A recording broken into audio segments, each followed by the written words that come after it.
गर्मी की छुट्टियां शुरू हो चुकी थीं।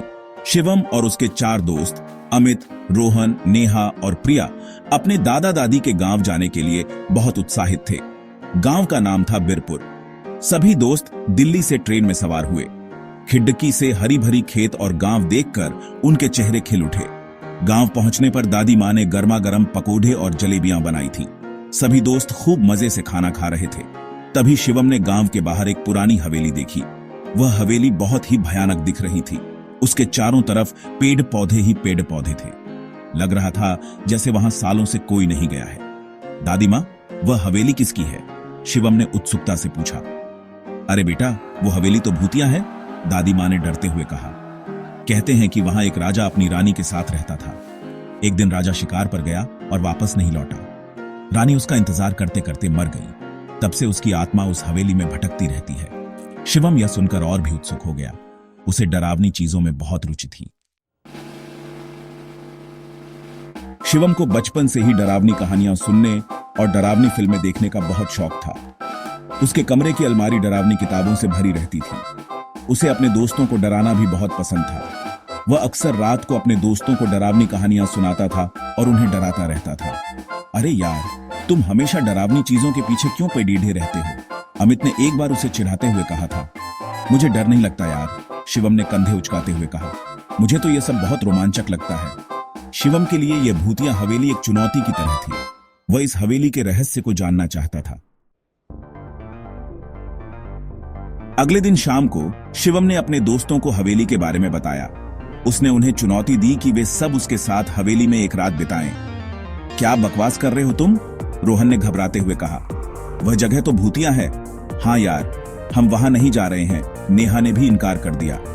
लेकिन शिवम ने हार नहीं मानी। वह अपने दोस्तों को मनाने लगा।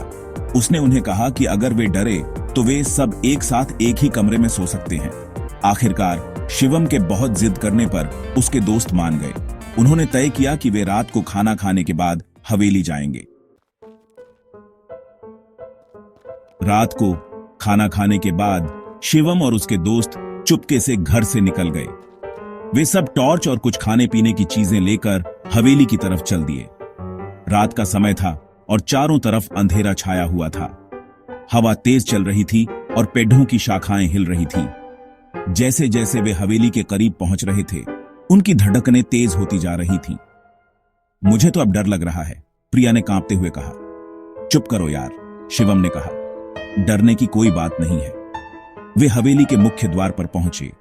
लोहे का बड़ा सा गेट था जिस पर जंग लगा हुआ था। शिवम ने जोर से गेट को धक्का दिया तो गेट चीखते हुए खुल गया।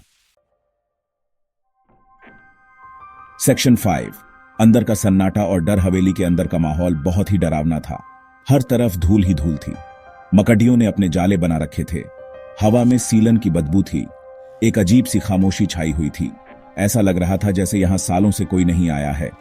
वाह, क्या जगह है यार, अमित ने ताली बजाते हुए कहा। बिल्कुल हॉरर फिल्म की तरह। चलो अंदर चलते हैं, शिवम ने कहा। वे सब हवेली के अंदर दाखिल हुए। हवेली का फर्श भी धूल से डीड झक्का हुआ था। उनके पैरों के निशान धूल पर छप रहे थे। वे सब धीरे धीरे आगे बढ़ रहे थे। तभी अचानक हवा का एक तेज झोंका आया और हवेली का मुख्य द्वार जोर से बंद हो गया। क्या हुआ? नेहा चिल्लाई। मुझे नहीं पता, शिवम ने कहा। शायद हवा से बंद हो गया होगा। लेकिन उसकी बात पर किसी को यकीन नहीं हुआ। सभी के चेहरे पर डर साफ दिखाई दे रहा था। सेक्शन 6। रहस्यमय घटनाएं। द्वार बंद होते ही हवेली में एक अजीब सी गतिविधि शुरू हो गई। मोमबत्तियां टिमटिमाने लगीं, परछाइयां हिलने लगीं।